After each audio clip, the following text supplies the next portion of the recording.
Speeding. Speeding. Speeding. 5, 4, 3, 2, 1. The world is changing faster than ever.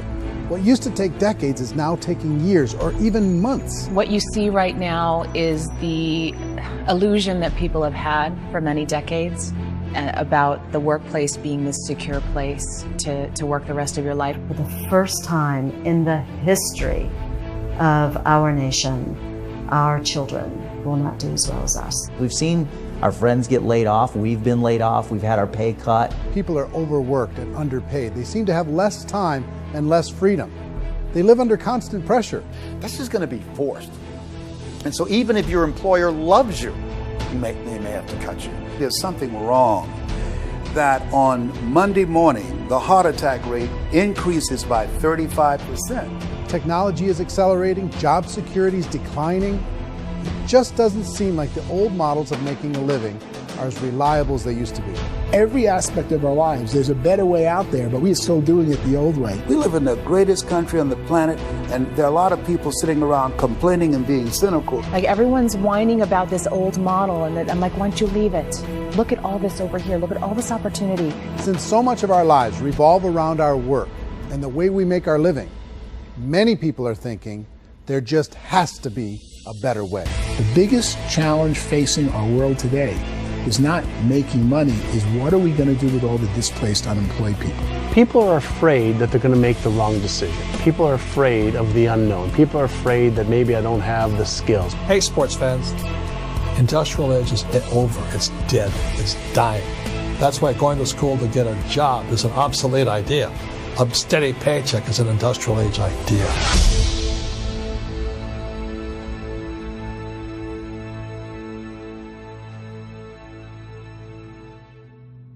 It's the search for answers that has brought us here together today.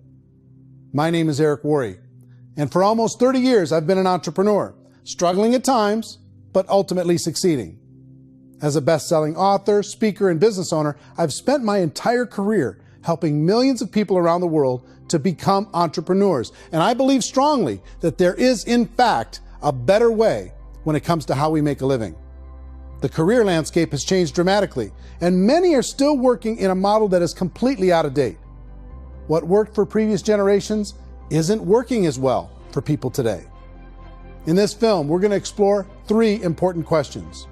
First, what's really going on in our working world today? Second, in this new economy, is it better to become an entrepreneur, or is it safer to work for someone else? And third, if a person decides to become an entrepreneur and start their own business, how can they do it without taking on massive risk? To help in this journey, I've brought together some of the greatest experts and thought leaders in the field of entrepreneurship to share the real facts with you. My intention is to give you new information that will allow you to make choices that are not limited by an old, outdated model. Let's start by understanding what's going on in our working world today.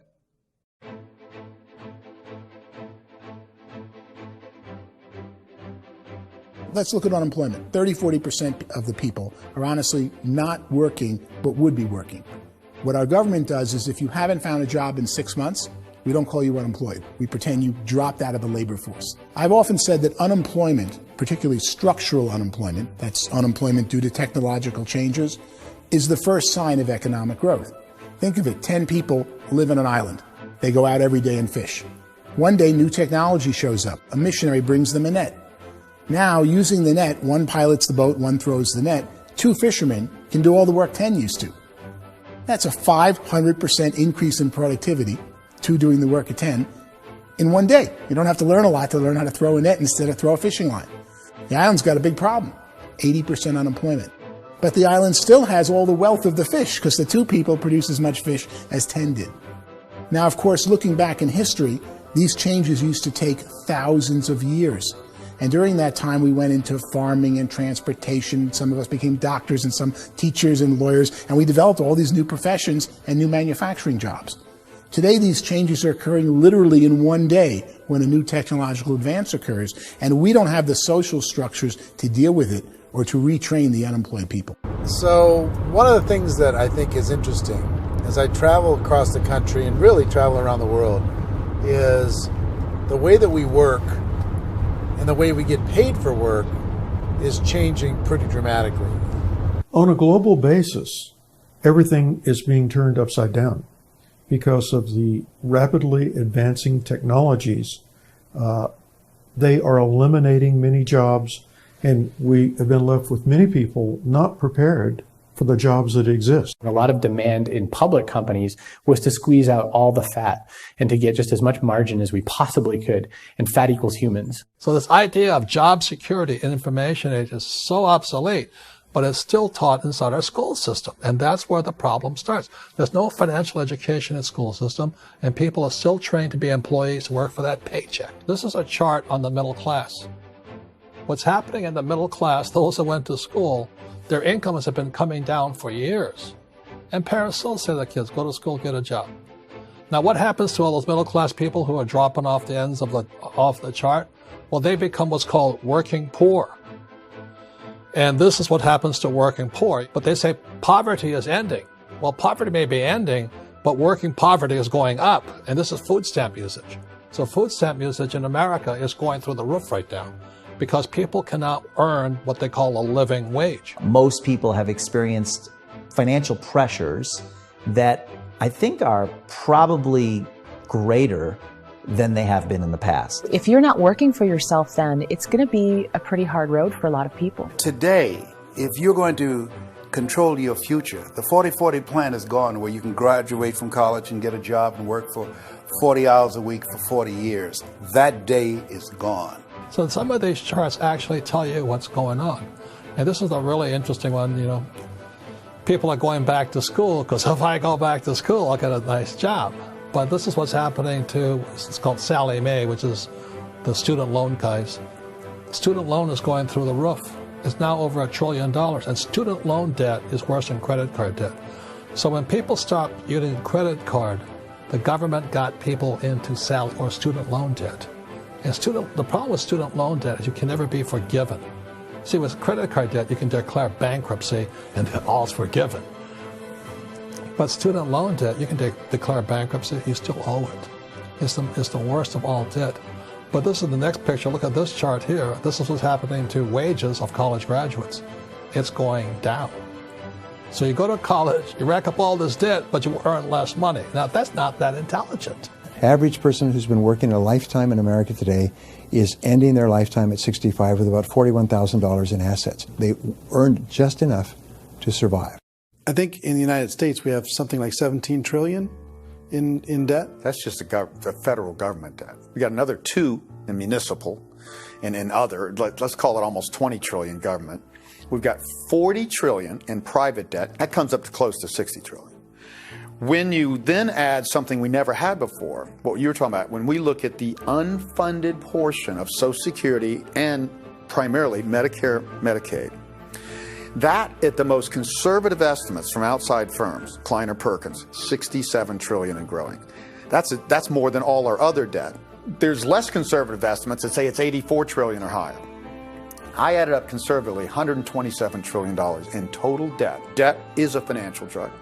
When you take it to excess, it's like taking a drug. Yeah, it makes you feel better, it enhances your performance, but at a huge cost, eventually it kills you. And so that's what happens. We keep doing more and more debt, and you get less and less results, just like a drug, until the debt gets so high that it crushes the whole system. That's where we're at, 8.2 times GDP. You know who I feel sorry for? I feel sorry for the person who dreads going to work, who is sick to their stomach on Monday morning, who hates their alarm clock, who gets a little glimmer of hope on a Wednesday because it's hump day and says, thank God it's Friday. And they live for those 2 days a week where they get to be themselves and they don't have to be around people they don't like, and they don't have to play the political game in the office, and they don't have to live this half life. The person that works 50 weeks a year just to be able to have the 2 weeks for vacation. And you know what happens to most of them nowadays? They don't have a vacation. They have a staycation. They have time off of work, but they don't get to go where they want to go because they're overextended. They've got all this debt. They got all this situation. They hate their alarm clock. They can't sleep until they're done. They have to spend most of their life in traffic. I feel sorry for that group of people because there's a better way. They just don't know it. I see this really interesting attempt at rugged individuality in a 6x8 rectangle. And I feel like you're all the same, except for the little push pins of the pictures. There's different pictures. Yours is named Jenny and his is named Sujara, but it's the same people. And this is how they are, and they're just like the zombies, and there's no joy in there, there's no fun. There's always like the wacky woman who decorates her cubicle, and that's the most she can do there. You got to give her credits, right? The wacky cubicle woman. The basis for their life is worry. I'm worried, you know, maybe I'll get fired. I'm worried maybe my company will go out of business. I'm worried I can't keep spinning the plates on paying the bills. I'm worried about how do I send my kids to college. I'm worried, what if the transmission of my car breaks? That's, you know, 2 or 3, I can't fix it. People live in a sea of worry, and it eats at them. Those signs that people held up during the Depression didn't say looking for gainful employment in a cubicle. It said looking for work. Work is what we're looking for. Job is just a unit of measurement. Work is what we're going after. It's time to look in the mirror and say, it's not the economy, it's my economy. It's my little world of where I am. I need to improve. I'm not going to wait for the economy to come back because, frankly, the economy is doing great in this country. So I'm here on Wall Street, the financial center of the universe, the financial capital of the world. This is where most people's money goes to at least be held for a time, right? With interest rates in banks being effectively zero, and many experts are predicting it's going to stay at zero for the next 10, 20, even 30 years, people feel like they don't have any choice but to put their future into equities, to put their future into the hands of other people on this stock market, and hope that the stock market goes up, hope that the stocks that their advisors pick or that they pick goes up. That's one way to go, I guess. It's my personal belief that if you put your future into the hands of yourself, in other words, you have earning power by yourself, I think you're a better investment than these guys.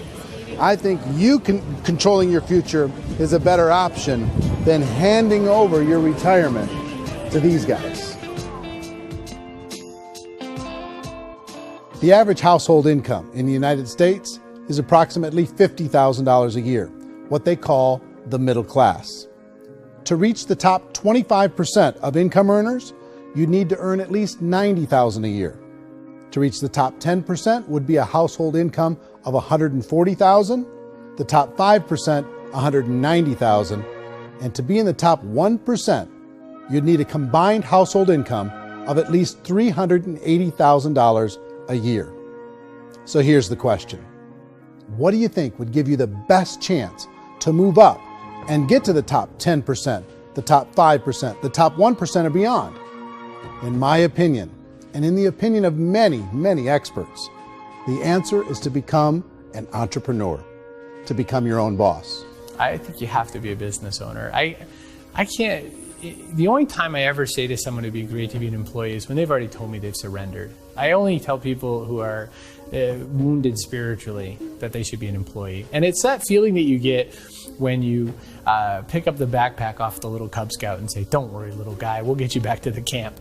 You know, it is in no way a kindness when I tell someone they'd be a great employee. The other status symbol really increasingly is lifestyle. And people can own their own business, maybe even work out of their house. That, I tell you, people admire that. Like, gosh, I wish I could do that. The spirit of the entrepreneur is to be a risk taker and to be resourceful and unstoppable and to have a vision of yourself beyond where you are and not willing to settle for life as it is. Think about the great entrepreneurs. They're visionary. They have heart. They're willing to do today what others won't so they can do tomorrow what others can't. Personally, I don't think of the new economy, the old economy. I create my own economy. The entrepreneur's in control. I decide what the economy is going to be like. In the world of entrepreneurship, there are no limits. You can make as much as you want, depending on how much you want to work and how smart you are and how great a team you put together. There's no more lifetime rewarding business than being an entrepreneur.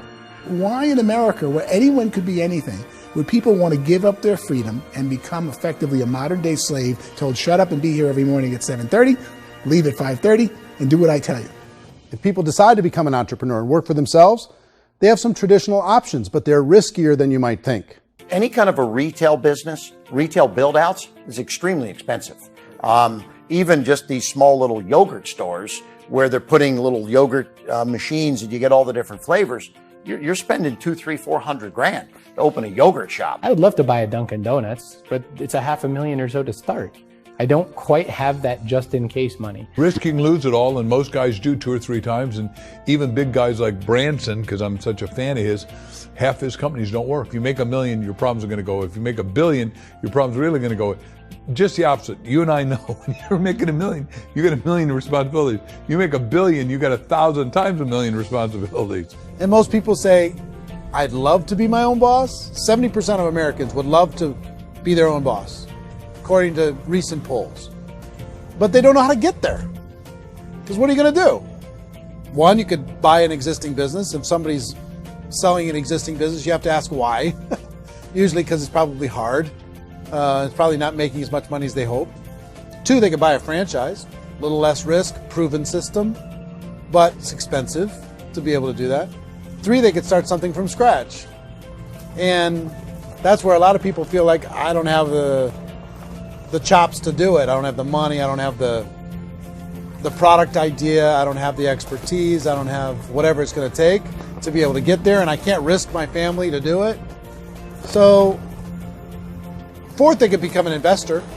A lot of people in this town invest to try and figure out a way, but you got to be pretty smart with that game too, right? Venture capitalists, who are the very best and most sophisticated in investing in new breakthrough businesses, make it on 1 out of 11. That means 10 out of 11 are mediocre or fail.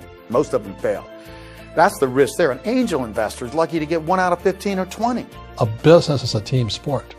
Like, I have to have accountants, I have to have engineers, I have to have system designers, I have to have sales, marketing, I have to have accounting, I have to have mission statements, I have to have legal and all that. The average Joe Schmo, even me, I go out there, I don't have the skills to put a business together. I think the bottom line for the 4 traditional options is they take money, sometimes a lot of it.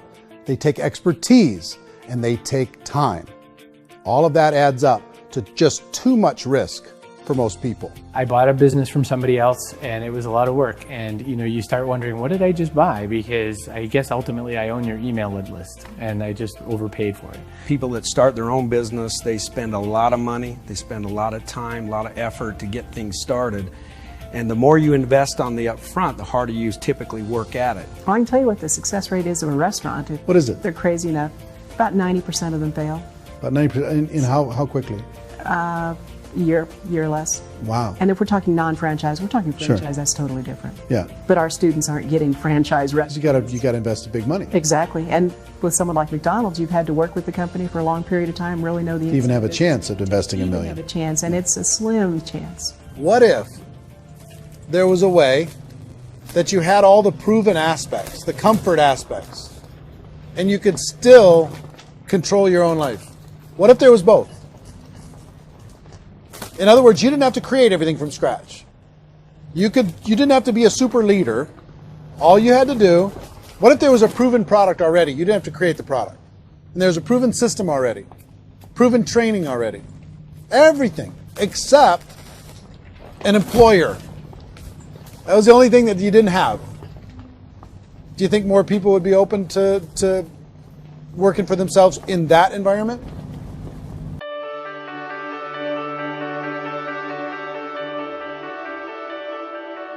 In our search for a better way to make a living, we've come to the conclusion that becoming an entrepreneur is actually safer than being an employee.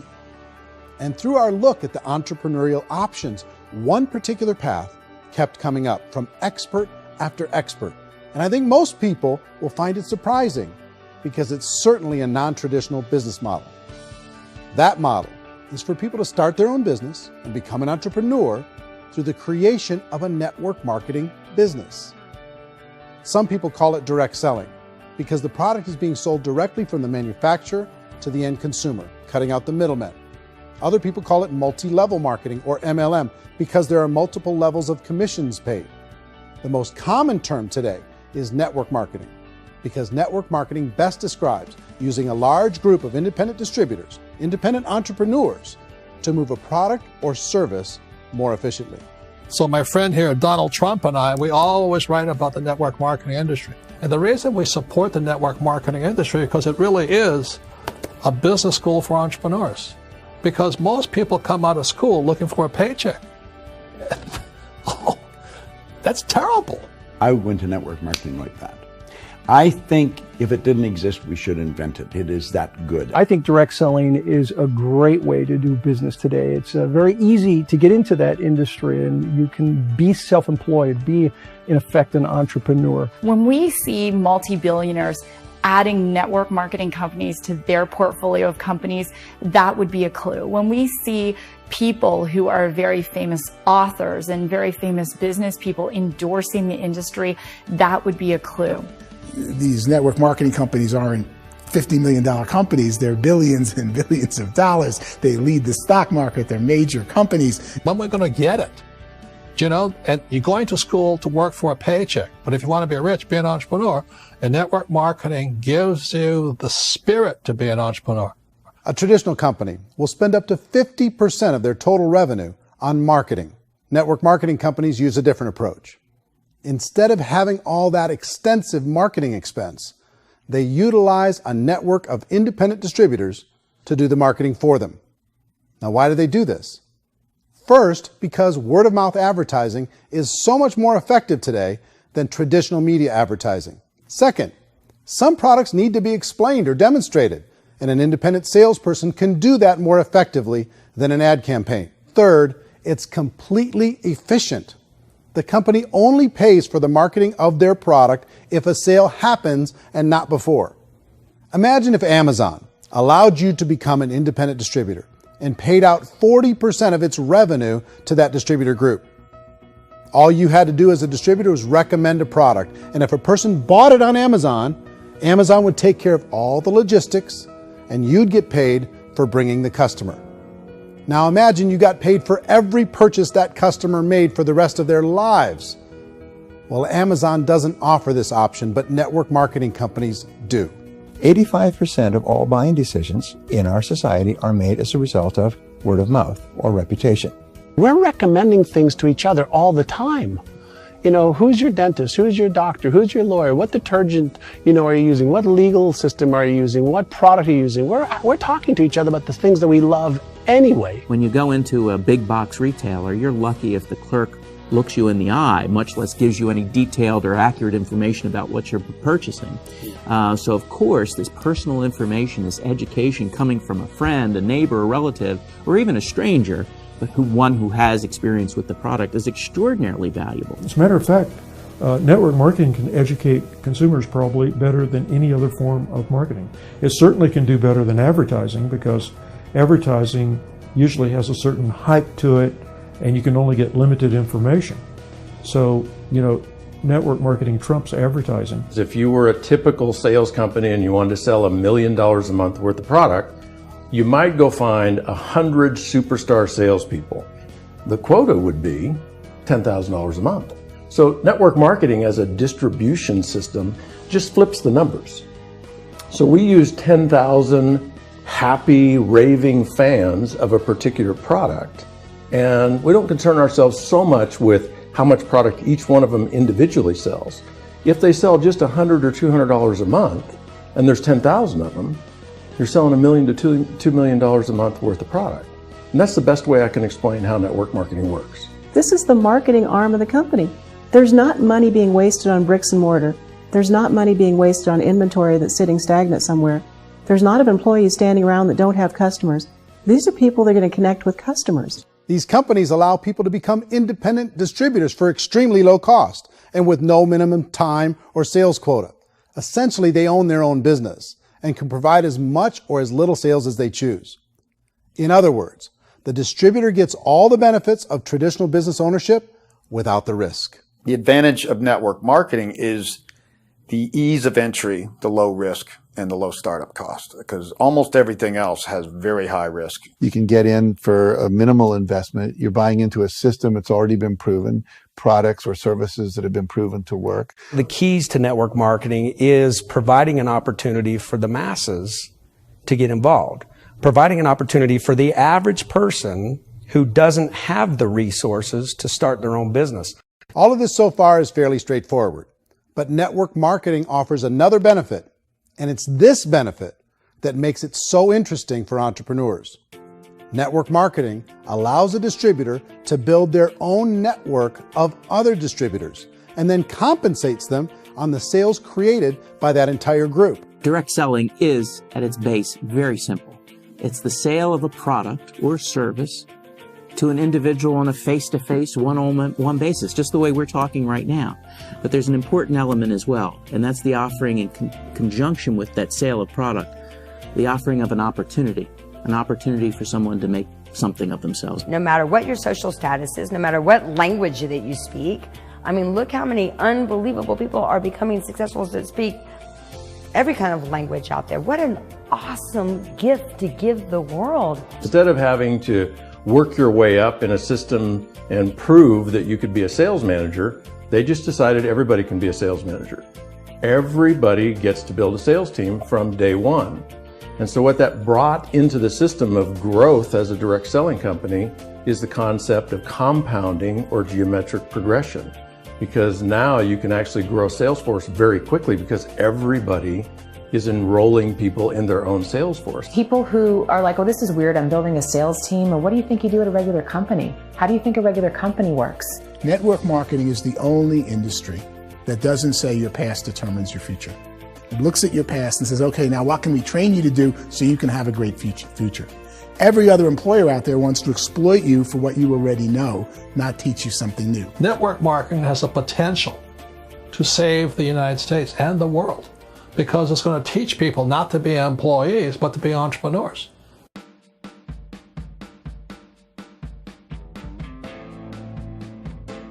According to the Direct Selling Association, if you add up all the network marketing companies around the world, they combine to do over $178 billion a year in retail sales. To give you an idea of how big that really is, the NFL, the National Football League, does approximately $9 billion a year. The music industry does a little more than $16 billion a year, and the movie industry does about $80 billion a year. Using a conservative average, network marketing companies pay their distributors about 40% of that $178 billion in the form of commissions, which adds up to more than $71 billion a year. That's almost $6 billion a month. It's almost $200 million in commissions every single day. So it's certainly working, and people are making serious money in network marketing. With the growth of the direct selling industry over the last 10, 15, 20 years, we've seen a broader understanding of the channel. We have seen more and more people getting involved in the business, so our penetration in the marketplace has increased, and thus the understanding in the marketplace of who we are has increased. And we've seen non-direct selling companies look at the direct selling model and say, something's going on there. People are making money. Companies are being profitable, individuals are being motivated, product is being delivered to market. Maybe we should explore this. Some people think only the people at the top make money. Well, let's take a look at that as well. In the network marketing profession, there are roughly 500 people in the world who earn over $1 million a year. If you round that number up to $2 million a year, that adds up to about $1 billion a year. That takes the $71 billion paid out each year down to $70 billion. So where does the rest of the money go? The vast majority goes to part-time people making anywhere from a few $100s a month to many thousands of dollars a month. It goes to people who choose to make it a full-time career move and earning even more than that. Every day, people are using the money they earn through network marketing to pay off debt, have more fun, and improve the quality of their lives. Everyone I know in network marketing has been doing that since the 50s. They go to work when they want to go to work. They stop working when they want to take time with their children to have a leisurely breakfast and discuss issues and drive them to school. They go back to work when they get home, wherever they're working out of. The biggest thing that I've seen is people that have become much happier in their life. MLM has probably made more millionaires of more people in more countries, and I've spoken to them in 67 countries, than any other single form of business, starting from nothing. If they have a choice between working a job for the next 10 years or working a network marketing business for the next 10 years, the result of working the network marketing business will be better. A lot of people within the industry go on and make this a career and do extremely well at it. Network marketing has been nothing but good for everyone I know that's been involved with it because they did it seriously and they played full out and they've been very successful. It's been a constant barrage of success stories and people showing off stuff that they got as a result of it. How many people are involved? Approximately 16 million Americans and 96 million people around the world are currently participating in network marketing. And in a recent poll, 82% of those people report a good, very good, or excellent experience with network marketing. So people are happy.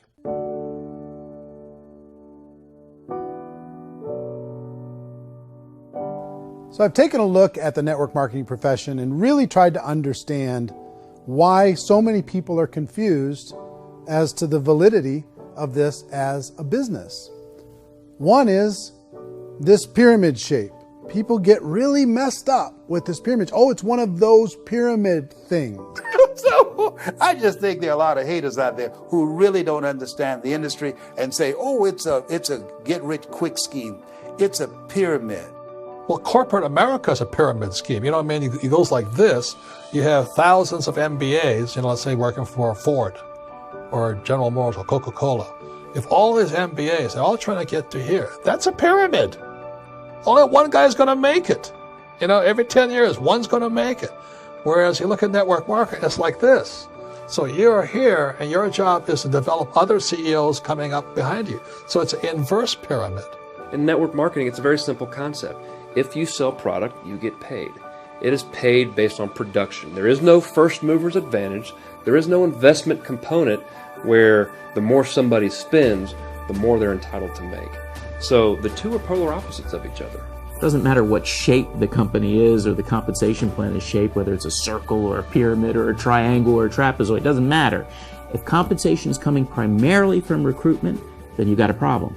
On the other hand, if an operation is basing their compensation to participants on the basis of sales, even when those sales are generated by people you've recruited, well, then you're a perfectly legitimate enterprise. That's the legal test. It's the practical test. Another issue that's been true in the past that is no longer true now is people used to be in network marketing loaded up with products that they couldn't sell and they ended up a loser. They ended up with a bunch of product in their garage. They ended up with a bunch of products sitting in their kitchen shelves or whatever. And they thought they could sell it and then they weren't willing to or able to sell it. And they ended up with a bunch of stuff and they were bitter about it. There was this thing called front loading where you had to buy if you bought $25,000 worth of product, you got better commissions and all this. Today, it's almost all done by computer. It's direct mail comes from a warehouse somewhere else. You don't have to have all this inventory. You don't have to stock up. It's a paperless world now. Most of it's done online. You have a back office. It really works. And I mean, the technology has changed everything. Third issue is people start talking about 99% of people in network marketing don't make any money. Well, we've talked about that over the course of this journey together. Almost $200 million a day is being paid out to network marketing distributors around the world. The naysayers, the people who say that it doesn't work, are usually the ones who just don't know how to make it work for themselves. And so they're giving you an opinion, and I tell people, don't confuse people's opinions with expertise, because opinions are free. And don't confuse sincerity with the truth, because people can be sincerely wrong. But here's the reality inside of network marketing. The vast majority of people that get involved in network marketing just become customers, and they get involved to be able to purchase product at a lower price. If you take Costco as an example, if a person goes into Costco and gets a membership to Costco so they can get a lower price on the product, We don't call that person a loser because they have a bunch of product that they walked out with a smile on their face. Yet when some people want to take a look at network marketing, they say, well, those people, they're just using the product and they aren't earning an income, so they must be a loser. They're not a loser, they're a happy customer. That's the vast majority of people that are involved in network marketing. Now, a smaller percentage of those people decide to go build a business. They earn $300 a month, $500 a month, $1,000, $2,000. That's the bulk of earnings in network marketing. And then there's the few that really decide to take it serious, really decide to build a large network, really work to make that network very, very productive. And those people make huge amounts of money and there's no cap. What I do as an outside economist, just somebody looking at this industry like any other industry I speak and say, look, what's the realities of this? 1% do incredibly well. 10% generate some additional income at pretty low risk and effort. That's not, and 90% of people roughly end up customers. One thing that I think is real when it comes to people's perceptions about network marketing is people put this, and distributors, I think, involved in network marketing have some responsibility for this. They have sometimes unrealistic claims about the product or about the income. Most people who become distributors, they want the money, they want to be successful, but they don't have the skills. They don't know what to do. And when people don't know what to do and they're in a new business, they're scared. And when they're scared, they panic and desperation kind of sets in. So they think everyone they talk to has to get in. So if I talk to you and you say, well, no, I don't have time to do that, they're like, no, I need you. You have to do this or I won't be successful. So I start clawing on you. I start that desperation. So then I start making claims about the product, which are not appropriate, probably not even true. Or I start saying, oh, let me show you how you can make all this money and you don't have to do anything, Eric. And so you just totally misrepresent the opportunity, and you're clingy with people because you think you need everybody to be successful, and you don't. You know, one of the messages that I try to deliver most forcefully to companies as well as salespeople in direct selling is that you don't have to overpromise. The reality is in network marketing, there's a lot of hard work involved. There's a lot of effort. You're going to have to develop yourself. It's a business like anything else. It's going to take some time, but in my opinion, it's better.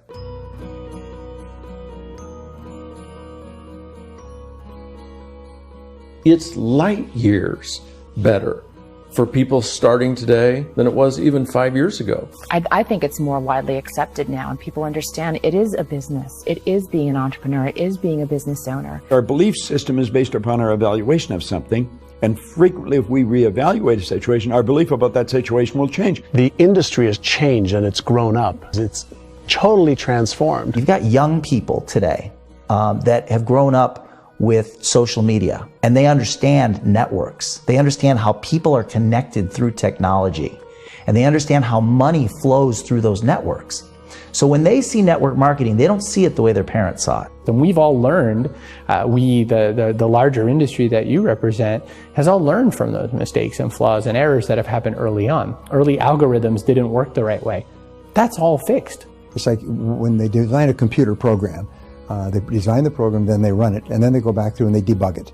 The MLM industry has been debugged. This is the day of being virtual, being able to run a business from your mobile phone. I mean, it's incredible. Companies are getting smarter. They're implementing more consumer protections. They're implementing more compliance training. They're doing more with respect to product research. If you do get involved and you make purchases of inventory, even on a voluntary basis, if you decide that this business is not for you, you can leave and have that inventory repurchased by the company. There's no other business that offers that kind of protection on a voluntary, self-regulatory basis.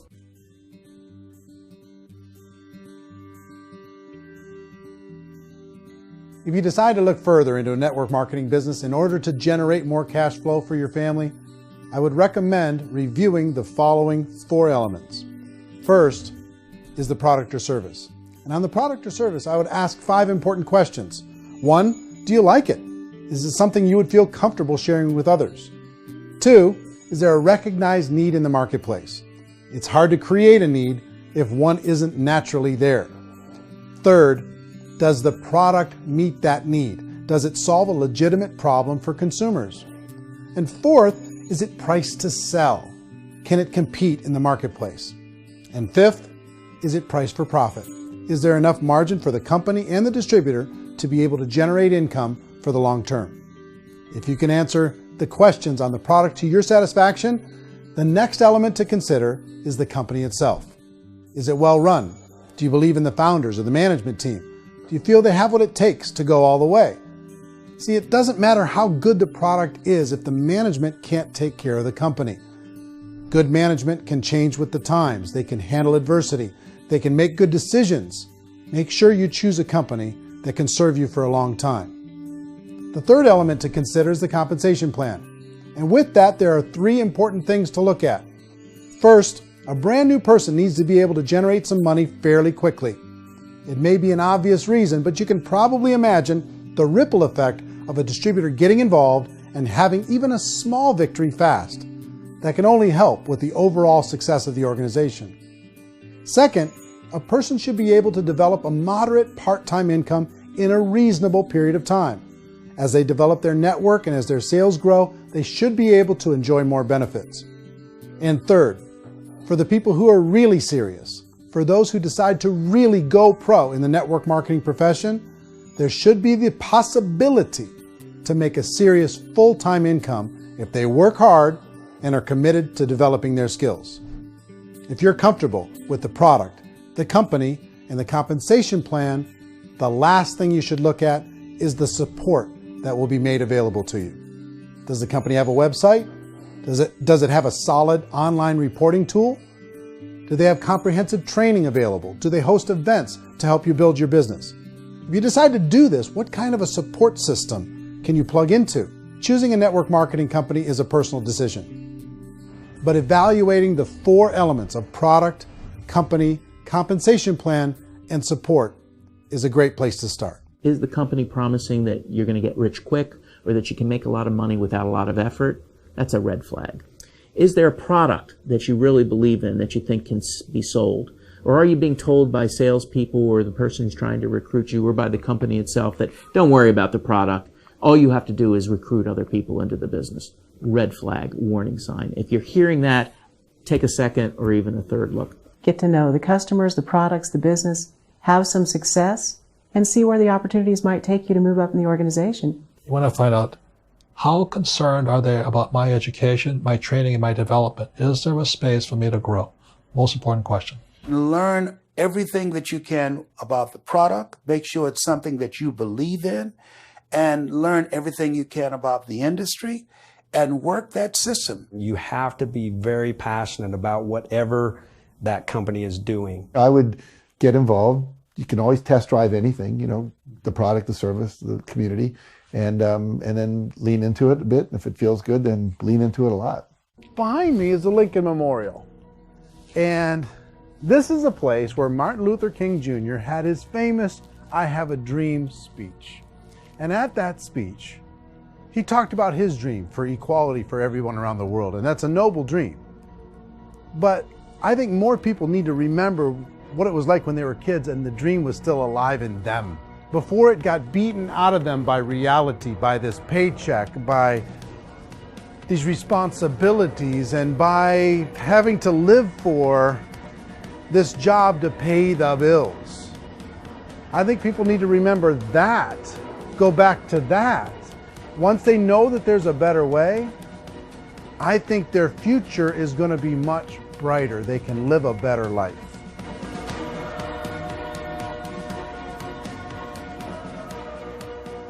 So if you're considering getting involved in a network marketing company, let me offer you just a few pieces of advice.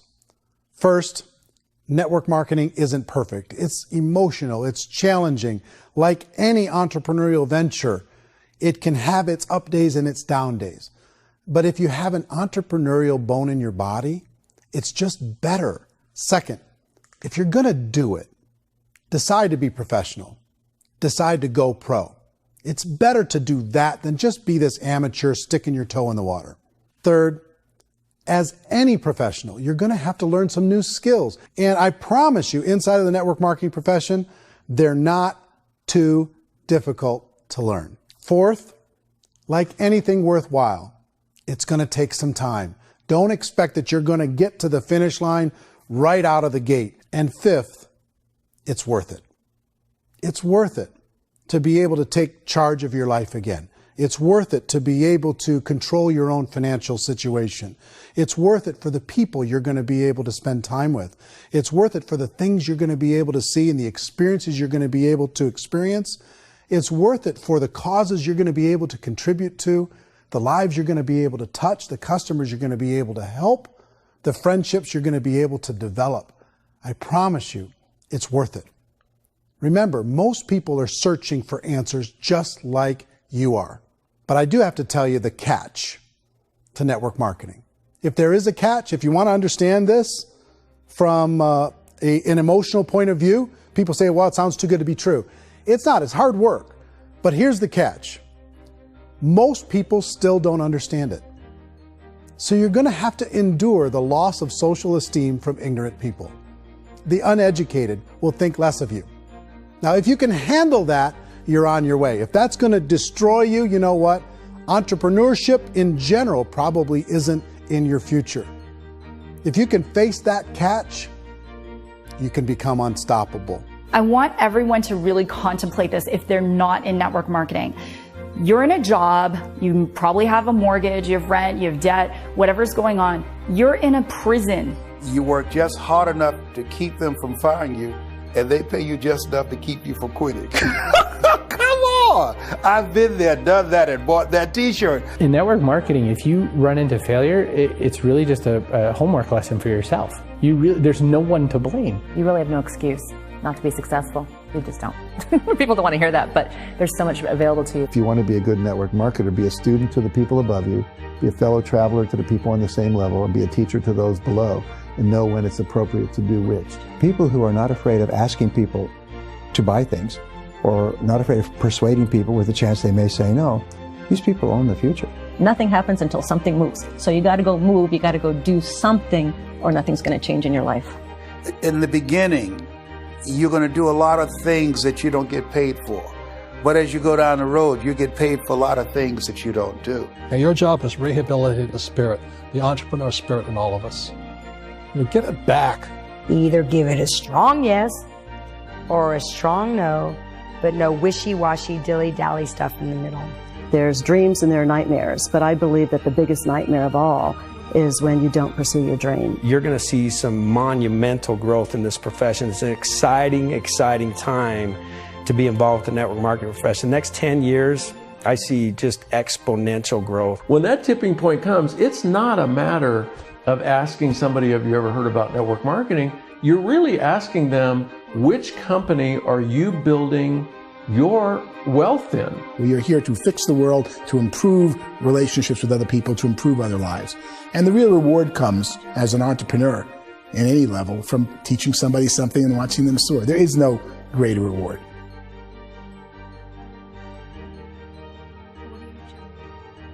Life's too short to spend it living someone else's dream instead of your own. It's too short to spend it living at a fraction of your potential. Can being an entrepreneur be a challenge at times? Sure. But here's what you get in exchange. It can be yours. Something that you built, something that you created, something that you made happen. This balloon represents your dream. It represents entrepreneurship. My wish for all of you is that you would reach out and grab it. The choice is up to you.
mention the word scam?